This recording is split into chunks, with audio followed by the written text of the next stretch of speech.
आर्थिक संकट व फाइनेंस प्रॉब्लम। आर्थिक संकट के समाधान के बारे में जानने से पहले हम पहले जानेंगे आर्थिक संकट का मूल कारण क्या है। तो इस वीडियो में मैं आपको आर्थिक संकट के मूल कारण सहित उसके समाधान के बारे में बताऊंगा। तो चलिए वीडियो स्टार्ट करते हैं। जय जगन्नाथ। गुड मॉर्निंग फ्रेंड्स, मैं आपको स्वागत करता हूं मो फाइनेंस हिंदी चैनल में। फाइनेंस प्रॉब्लम के बारे में बताने से पहले मैं आपको एक एग्जाम्पल देता हूं। दो फ्रेंड्स थे। पहले दोनों फ्रेंड्स एक कंपनी में एक ही पोस्ट में एक ही सैलरी में काम करते थे। दोनों का सैलरी सेम था।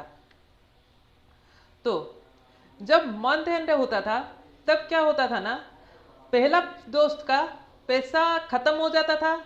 उसका क्या होता है ना, पहला दोस्त का उसका घर चलाने के लिए जितना पैसा नीड्स था उसको उतना, उससे भी कम पैसा उसके पास था। पर सेकंड दोस्त का क्या था, उसको घर चलाने के लिए जितना पैसा नीड्स था उससे उसका ज़्यादा पैसा था मंथ के एंड के बाद। पर एक बार क्या हुआ ना, एक प्रॉब्लम आया।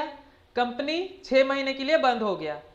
तो कंपनी एम्प्लॉय वालों को बोला, आप 6 महीने के लिए घर रुक जाओ, आपको पैसा नहीं मिलेगा, आप अपने खुद की कुछ सोचो।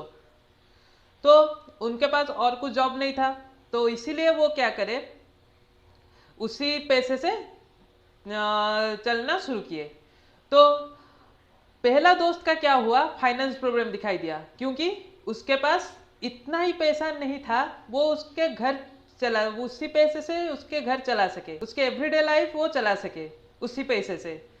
उसका बहुत ही कम पैसा था, बस मुश्किल से वो 1 महीना भी उसी पैसे से चला सकता है उसके घर। सेकंड दोस्त का क्या है ना, उसके पास इतने पैसा था कि वो 6 महीना तक आराम से घर चला सकता था। 6 महीना क्या, 1 साल तक की आराम से वो उसका घर चला सकता था। तो इस एग्जाम्पल से हम क्या सीखे, हमारे एवरीडे लाइफ के जो नीड्स हैं उसको फुलफिलमेंट करने के लिए हमारे पास पैसा नहीं होगा तो हम क्या करेंगे, फाइनेंशियल प्रॉब्लम का फेस करेंगे। तो आप एक बार सोचें, हमारे पास पैसा ही क्यों नहीं रहता है, हम पैसे को खर्च क्यों कर देते हैं ऐसे ही। हमारे पास पैसा बिल्कुल ही नहीं रहता। कुछ तो लोग रहते हैं उनका मंथ स्टार्ट में पैसा आता है, मंथ एंड होने तक उनका पास पैसा ही पूरा खत्म हो जाता है। कुछ लोग होते हैं उनके मंथ के फास्ट ही पैसा आ जाता है, पर मंथ के आधा होने तक ही उनका पैसा खत्म हो जाता है। तो उसका मूल कारण क्या है, पैसा हमारे पास क्यों नहीं रहता? उसका एक ही कारण है, हमारा बेफिजूल का खर्च। हमारा बेफिजूल का खर्च होता है। हमारा कैलकुलेशन हम कुछ नहीं रखते हैं, पैसा का कैलकुलेशन क्यों कुछ नहीं रखते, कहाँ पर खर्च करते हैं, कहाँ पर जाता है, क्या करता है पैसा हमारा, कहाँ पर हम उसको खर्च करते हैं, उसका कुछ भी कैलकुलेशन हम नहीं रखते हैं। इसीलिए क्या होता है ना, पैसा हमारा कहाँ जाता है, पैसा हमारा कैसे खत्म हो जाता है, हम कुछ भी नहीं जान पाते हैं। तो एक ही एग्जाम्पल और एक यहाँ पर दूंगा आपको।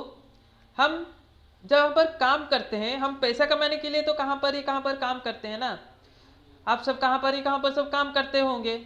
तो हम कुछ काम करते हैं तो वो काम को हम क्या करते हैं, एक प्रोसेस से करते हैं। तो उस प्रोसेस को करने के बाद वो काम हमारा क्या होता है, सक्सेसफुल होता है, और उसके बदले हमको पैसा मिलता है।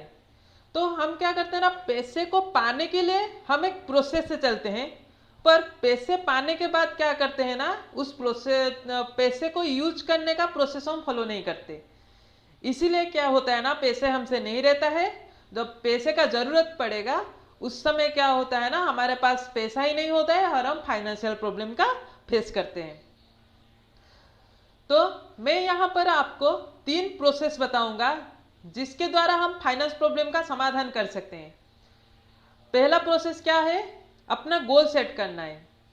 जब आपका सैलरी आ जाएगा उसके बाद क्या करना है ना, आपको गोल सेट करना है, मेरा क्या क्या गोल है। आपका फर्स्ट गोल क्या है, अपना परिवार को चलाना है। आपका क्या क्या खर्च है, क्या क्या आपको खरीदना है, किस में आपको कितना देना है, किसको क्या देना है, वो सब आप गोल सेट कर लिए। उसके बाद क्या है ना, सेकंड प्रोसेस मनी मैनेजमेंट। आप अपना गोल सेट कर लिए, उसके बाद उस गोल के अनुसार आप क्या करेंगे, पैसा को मैनेज करके रखेंगे। आपको परिवार चलाने के लिए आपको कितना पैसा चाहिए, आपको कुछ खरीदने के लिए आपको कितना पैसा चाहिए, आपको खर्चा करने के लिए, अपना एवरीडे का खर्चा करने के लिए कितना पैसा चाहिए। देन आप थर्ड प्रोसेस और सबसे इंपॉर्टेंट प्रोसेस क्या होता है ना, इन्वेस्टमेंट। आपका गोल सेट हो गया, मनी मैनेजमेंट भी हो गया। अब क्या करेंगे, आप उस पैसा को इन्वेस्ट करेंगे, क्योंकि वो पैसा तो रह रह के कुछ भी नहीं होगा, वही सेम पैसा को सेम पैसा ही रहेगा। अभी महंगाई दर जितना भी हो रहा है, तभी क्या हो रहा है ना, महंगाई दर इतना ऊंचा को चढ़ गया है कि वो पैसा खाली में रहेगा तो कुछ भी, पैसा का वैल्यू ही कुछ नहीं रहेगा। आप उसको बैंक में भी, सेविंग बैंक में भी खाली में भी रख देते हो तो उसका वैल्यू भी कुछ नहीं रहेगा। तो आप उसको इन्वेस्टमेंट करोगे तो क्या होगा ना, उस वो पैसा, उसका वैल्यू भी बढ़ेगा और वो आपके लिए पैसा भी कमा कर देगा। तो इसीलिए मैं इन्वेस्टमेंट को सबसे मेन और फाइनल प्रोसेस मानता हूं। ये जो मैं 3 प्रोसेस के बारे में बता रहा हूं, इस प्रोसेस के बारे में मैं अलग अलग से अच्छे से वीडियो लाऊंगा। तो आप सब इस प्रोसेस को फॉलो करेंगे, तो 3 प्रोसेस को फॉलो करेंगे तो आप सब क्या करेंगे, फाइनेंस प्रॉब्लम का समाधान को पा सकते हैं। और आज से ही आप इसी प्रोसेस को फॉलो कीजिए और अपना फाइनेंस प्रॉब्लम का समाधान निकालिए। इस वीडियो आपको अच्छा लगा तो लाइक करिए, शेयर करिए और सब्सक्राइब करिए। नए वीडियो की नोटिफिकेशन पाने के लिए मेरा सेकंड चैनल मो फाइनेंस उड़िया को सब्सक्राइब करिए और मेरा इंस्टाग्राम चैनल मो फाइनेंस को भी फॉलो करिए। और कुछ सजेशन हो तो मुझे कमेंट करिए और मेरा इस वीडियो कैसा लगा आप मुझे कमेंट करके बताइए। रहता हूँ, जय जगन्नाथ।